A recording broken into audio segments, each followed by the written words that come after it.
ಪಂದ್ಯಾವಳಿ ಉದ್ಘಾಟಿಸಿ ಮಾತನಾಡಿದ ನಿವೃತ್ತ ದೈಹಿಕ ಶಿಕ್ಷಕ ಫಕ್ರುದ್ದೀನ್, ಮಾನವನ ದೈಹಿಕ ಮತ್ತು ಮಾನಸಿಕ ಆರೋಗ್ಯಕ್ಕಾಗಿ ಕ್ರೀಡೆಗಳು ಮುಖ್ಯ.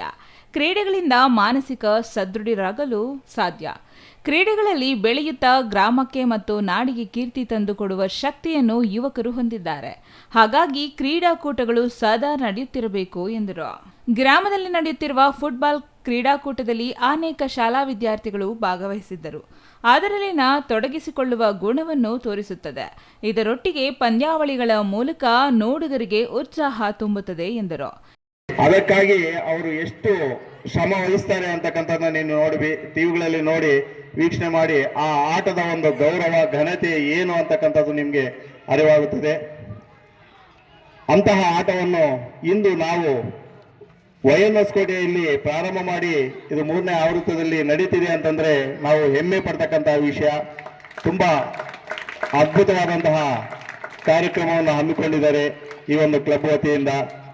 ಹಿರಿಯ ಕ್ರೀಡಾಪಟು ಅಬ್ದುಲ್ ಶಕೂರ್ ಮಾತನಾಡಿ, ತಾಲೂಕಿನಲ್ಲಿ ಕ್ರೀಡೆಗಳಲ್ಲಿ ಹೆಚ್ಚು ಹೆಸರು ಗಳಿಸಿರುವುದು YN ಹೊಸಕೋಟೆಯಾಗಿದೆ ಎಂದರು. YN ಹೊಸಕೋಟೆ ಕ್ರೀಡಾ ತವರು ಆಗಿದೆ. ಇಲ್ಲಿ ತಲೆಮಾರುಗಳಿಂದ ವಾಲಿಬಾಲ್, ಕಬಡ್ಡಿ, ಖೋ-ಖೋ ಇತ್ಯಾದಿ ಪಂದ್ಯಾವಳಿಗಳನ್ನು ಆಡುತ್ತಾ ಜನಮನ್ನಣೆ ಗಳಿಸಿವೆ. ಪ್ರಸ್ತುತ ಫುಟ್ಬಾಲ್ ಪಂದ್ಯಾವಳಿಗಳು ನಡೆಯುತ್ತಿದ್ದು ಗ್ರಾಮದ ಕ್ರೀಡಾ ಇತಿಹಾಸದಲ್ಲಿ ಸೇರ್ಪಡೆಯಾಗುತ್ತಿದೆ. ಜನತೆ ಈ ಕ್ರೀಡೆಗೂ ಹೆಚ್ಚು ಪ್ರೋತ್ಸಾಹ ನೀಡಬೇಕು ಎಂದರು. ಕ್ರೀಡಾಪಟುಗಳಾದ HG ಮಂಜುನಾಥ, ಶಿಕ್ಷಕ ಹನುಮಂತರಾಯಪ್ಪ, ಮನೋಜ್ ಕುಮಾರ್ ಈ ಸಮಯದಲ್ಲಿ ಹಾಜರಿದ್ದರು. Pavagada Kondappa, CTV news, Pavagada.